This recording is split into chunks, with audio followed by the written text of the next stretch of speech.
Coming up, Tzu Chi's disaster relief and medical team cures a little girl from urinary problem. TIMA Northern Taiwan Chapter carried out its monthly medical outreach in Shuangxi District near Taipei City. Welcome to DaAi Headlines. I'm Helen Liao. Thank you for joining us.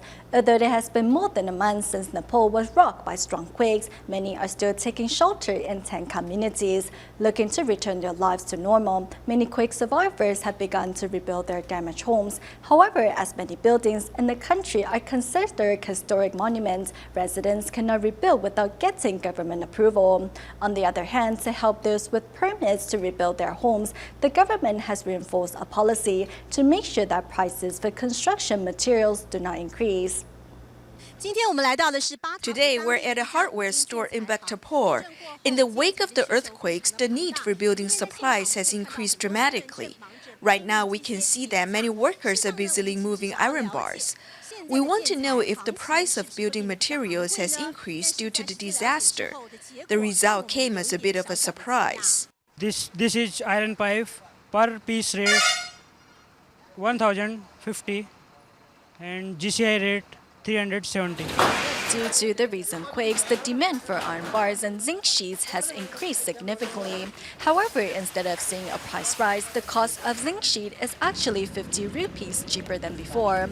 I come here to know about the rates. The rate is going low, so we are quite much satisfied with the rate. Sirish Giri is here to gather a price list for all the building materials. As the organization, he works for plans on distributing building supplies to quake survivors. It's a government policy because the country is totally depressed now. So government makes this policy to make the rate low. 320 rupees list before 250. In the wake of the tragedy, many hardware store owners like Menjil have decided to put their profit aside, as they know the most important task now is to help their fellow countrymen return their lives to normal as soon as possible. This morning it rained, which means monsoon season has arrived. Over here, we can see many construction workers working to demolish damaged buildings. However, in Nepal, quake survivors cannot take down or rebuild their homes without government approval. After receiving permission from the government, this family mobilized to demolish their damaged home. Suddenly fall, this will be injured, so we didn't want that, so we destroyed our house ourselves. Currently, 31-year-old Ram Sunder Koju and his family live in a tent community with his uncle's family. Without the means to pay for workers to take down their damaged homes, they can only do so by themselves. Right now, the city of Bhaktapur is like a massive construction site. Quake survivors put their lives at risk while trying to rebuild their homes. I need to keep these bricks because I'll be using them again when rebuilding my home. Meanwhile, at the Bhaktapur City Hall, quake survivors has flooded the buildings to apply for reconstruction permits. In order to receive an approval, quake survivors need to provide proof of land ownership, identification documents, and pictures that show property damaged. After we receive documents from quake survivors, we will give them an ID. After a week or so, they will receive the permit. Currently, the Nepalese government has yet come up with a compensation plan, thus quake victims can only rely on themselves on the road to recovery. 5-year-old Kashish Bohaju has been living next to a Mansouri tent community in Bhaktapur after surviving Nepal's earthquake with a fractured pelvis. Recently, the young girl began experiencing low abdominal pain. Tzu Chi doctor Liao of Malaysia suspected her urinary tract was blocked and sought the help of Taichung Tzu Chi Hospital urologist Dr. Ji Bangjie. 他一直说痛，一直说痛。对，就是站起来才痛。 As soon as urologist Ji Bangjie from the Taichung Tzu Chi Hospital arrives in Nepal, Dr. Li Xiaoqing of Malaysia immediately tells him about the 5-year-old patient, Kashish Bohaju. Hi, namaste. Is Dr. Chi? During the earthquake, a wooden pillar came down on Kashish and fractured her pelvis. Though now living next to the Masori tent community in Bhaktapur, she has been experiencing lower abdominal pain. One of her ureters was blocked, so her bladder expanded. Now that we have cleared the blockage, she's feeling much better. Kashi's cry for help breaks the two doctors' heart. Dr. Lee, who should have left Nepal 2 weeks ago, finds herself unable to leave because of the children here. I just can't leave my patients behind. If I'm still needed here, I will go wherever I have to go. The doctors use a smartphone to keep Kashish from thinking about the pain. As the young girl still has trouble urinating on her own, Dr. Ji suspects she might have sustained injury to her urinary tract and will require further observation. No matter what happens, Tzu Chi will be at Kashish's side.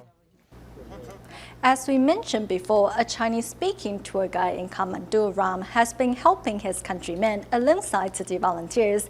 The volunteers recently found out Ram actually lost his house in the quakes. To help Ram find safe housing, Tzu Chi volunteers visited Ram's brother and find help.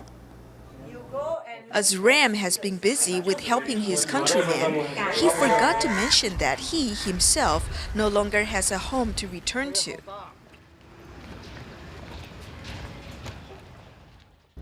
Rubble is all that remains of his home. 今天的家就在这边，就这里。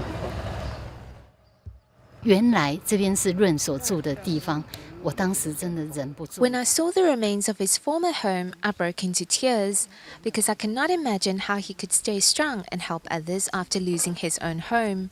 I now have so much respect for him. 为人的那种情操，真的是非常的不容易。 Ren has been staying with his big brother following the recent quakes. As his brother's family is quite large, Ren planned on moving to a damaged house that offered cheap rent.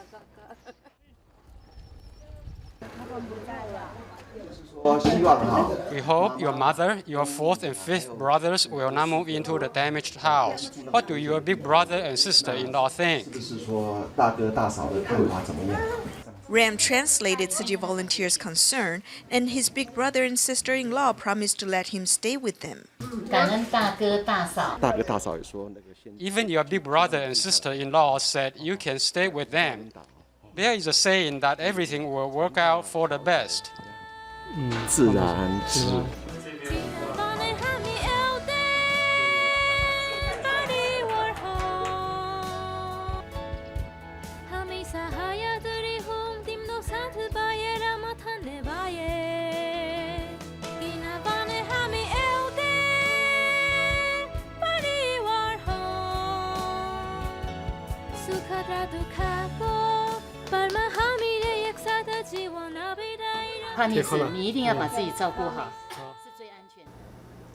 The Tzu Chi University in Hualien, Taiwan was the first university in the country that to offer the simulation surgery course. Every year, medical students gather together to learn skills that can help them become qualified doctors. Recently, the university organized another round of surgical simulation. In Hualien, Tzu Chi University's second simulation surgery course of 2015 officially kicked off on June 4th. 29 medical students, including 14 from National University of Singapore, have gathered together to take part in the 4-day course. On the first day, the lesson focused on scalp surgery, joint puncture, wound closure, and much more. When I was still a student, we could only learn from our teachers and didn't have the chance to practice on cadavers. It wasn't until I became an experienced surgeon that I had the chance to perform these kinds of surgeries. In Taiwan, it takes at least 10 years for a medical student to become a qualified doctor. Besides completing years of studies at medical school, 1 year of internship is also required on top of 2 national exams. Furthermore, in order to receive a license to practice, clinical experience is extremely crucial. All of my teachers are experienced surgeons, so when they conduct the simulation surgery, everything seems so easy. I'm not sure how many stitches are needed to close a wound and other finer details. I will only find out once I conduct the surgery myself. Thanks to the selfless dedication of silent mentors and experienced surgeons, these medical students are now one step closer to become life-saving doctors. TIMA Northern Taiwan Chapter volunteers recently carried out their monthly medical outreach in Shuangxi District near Taipei City. This time around, Dr. Wu Dianyu brought his son and wife alone to volunteer. In the mountain regions of Shuangxi District live mostly seniors who have stayed behind either because this is where their roots are or they are simply too poor and frail to leave. TIMA Northern Taiwan Chapter volunteers make monthly visits to the district, and this time around they were joined by a young volunteer. Nervous around strangers, Dr. Wu Dianyu's son made sure to stay close to his mother and father.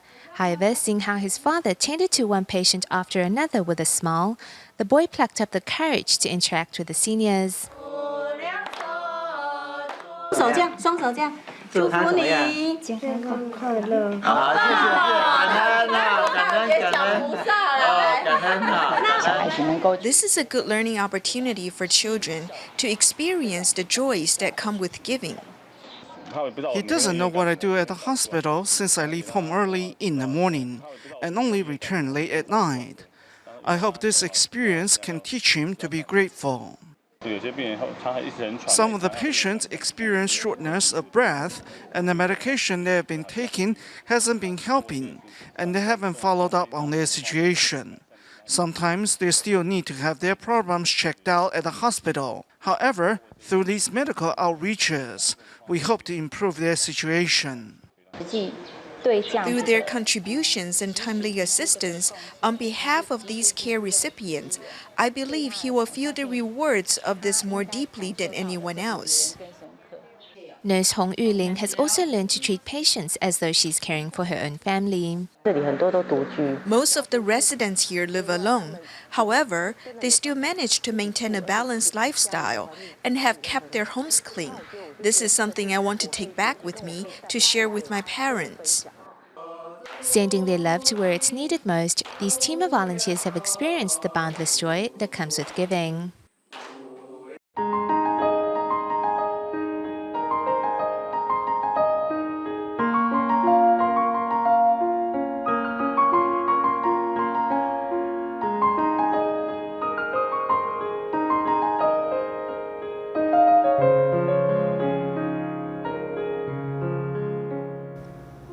For schools in Myanmar, summer vacation runs from March until the end of May to ensure children from underprivileged families stay on top of their schoolwork during this time. Tzu Chi volunteers began offering food tutoring from last year. As students will be returning school soon, Tzu Chi volunteers and teachers organized a closing ceremony for students of the tutoring class.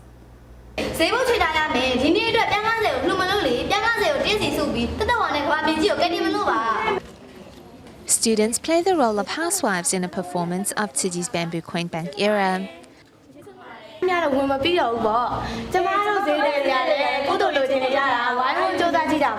Summer vacation in Myanmar runs from March to May each year.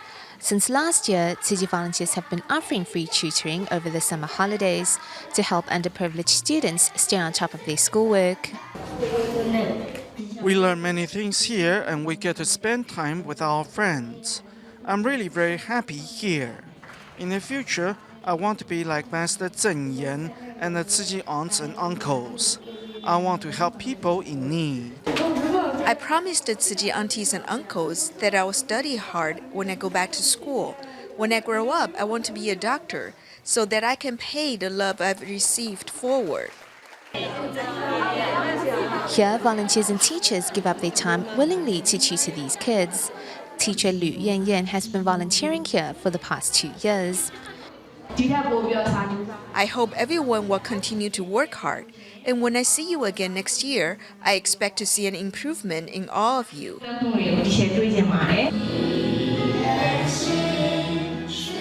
During these 3 months, not only have students shown considerable improvement in their studies, they have also been inspired to help the less fortunate and pay their love forward. In Taiwan, Tzu Chi volunteers from Wenshan and Yonghe districts both visited seniors in their communities with games and music to show these elderly that they are not alone. Here in Yonghe near Taipei City, Tzu Chi volunteers and seniors are playing a game of rock, paper, scissors. For those seniors whose fingers are stiff, volunteers help them shape their hands into the correct gesture.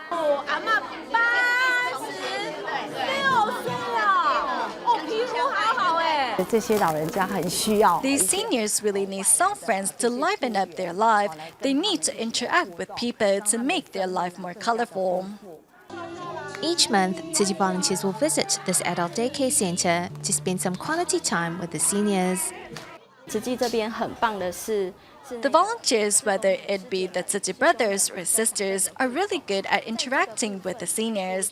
It's not just an activity they are participating in. The volunteers really put their hearts into spending time with them. 关心的感觉。 Also putting a smile on the seniors' faces are a group of DaAi mothers from Shuangxi District. Today, they've brought their ukuleles to entertain seniors at this nursing home. We had the opportunity to bring our instruments and share a song together. We hope that they enjoyed this activity. When the seniors interact with us, we forget our own nervousness and just relish in the joy of spending time with them. These seniors spent a fun-filled day with the Tzu Chi volunteers and look forward to their next visit. For many, cooking is a pleasure, while for others, it is a necessity that has to be learned. Mr. Wu, a single parent, lost his vision due to an infection during surgery. However, his biggest wish is to cook for his two sons again. Thus, he joined a life skills program, during which he learned skills to continue living independently. Washing and peeling vegetables, Mr. Wu is learning to prepare food, a skill he once had before he lost his vision. I want to learn to cook and meet some friends. Cooking brings me joy and it makes me happy. Mr. Wu lost his sight due to an infection during surgery. Having to take care of his sons who are 4 and 6 years old, his biggest wish is to be able to cook for them again. I used to cook for my sons after they were finished with school for the day. I knew how to make a few dishes. It's actually about his confidence. I believe after he regains confidence, he can be more creative with his cooking. The Parents Association for the Visually Impaired hold life skill classes to help people who lost vision later in life learn to be independent and accomplish day-to-day household tasks on their own. They might be afraid to use gas stoves. First of all, people with visual impairments usually prefer to use rice cookers. And secondly, one can cook many dishes with a rice cooker. Under the guidance of teachers, these visually impaired students gradually regain their confidence and learn to live independently again. Next, we meet Chen Guangwen, a winner of Zhou Daguan Foundation's Fervent Global Love of Life Medal, to see how he excels in music and swimming in spite of his autism. Playing the piano, Chen Guangwen showcases his talents today with an audience of his peers. He practically didn't sleep last night, so he's not in a good condition today. Chen Guangwen, who is in the 7th grade now, suffers from autism and is slow of learning. It took him 3 years to learn how to button his own clothes. At the beginning, people might see him and just give up teaching him, as they would tend to wonder if he's teachable. But if we just give him some time, he will grow and excel, sometimes even better than others who don't have a disability. His family is Guangwen's strongest pillar of support, and his accomplishments come from his eagerness. Guangwen practices for each song for at least a month before mastering it. At his elementary school, he even shows off his talents with a guitar.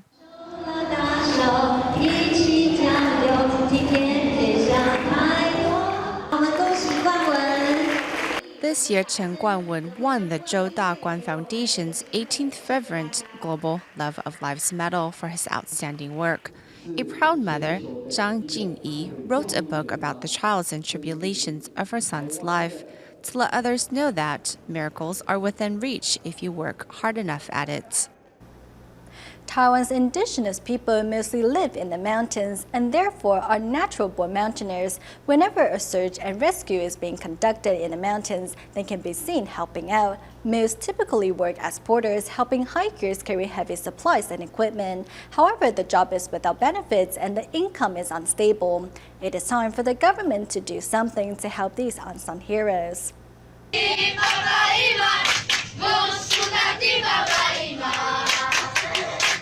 The documentary Beyond Beauty, Taiwan from Above by Qi Boling introduced the world to the beauty of Yushan and songs of the indigenous Zhou people. Taiwan's indigenous people live in the mountains and are natural mountaineers. To make a living, many work as porters. Porters basically are human mules, as we have to transport and carry heavy loads. We're trying to come up with a more elegant title, such as climbing supporters. Without the help of us mountain porters, perhaps there will be a lot more accidents up here on the mountains.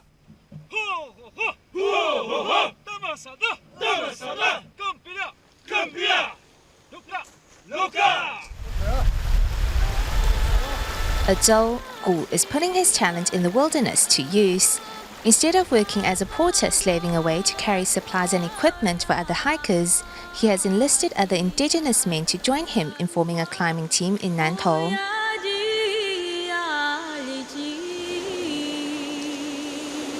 Perhaps when you first start this job as a young man, you can work as a porter. But by the time you hit middle age, you should then work as a guide.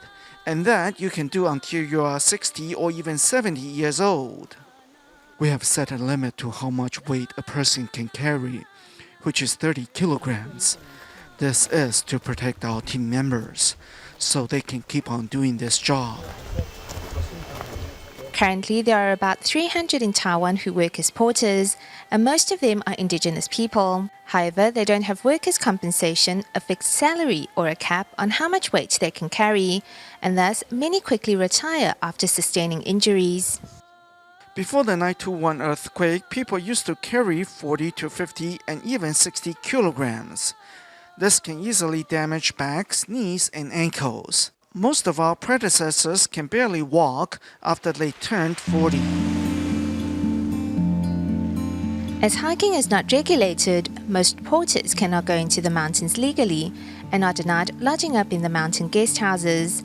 Some national parks even stipulate that porters must leave immediately after their work is concluded. It is tough for everyone up on the mountains, and we give a lot of ourselves to take on this job. However, the way that we are treated, the limited benefits and all, we just can't help but feel a sense of discrimination. Climbing supporters often play a vital role during search and rescue missions in the mountains. If the government can work to protect their rights, it will be beneficial to everyone. We go to Malaysia at the end of the show, where staff members of Malaysia Airlines visited the Kuala Lumpur Jingsi Hall to thank Tzu Chi for its assistance and support following the two aviation incidents last year.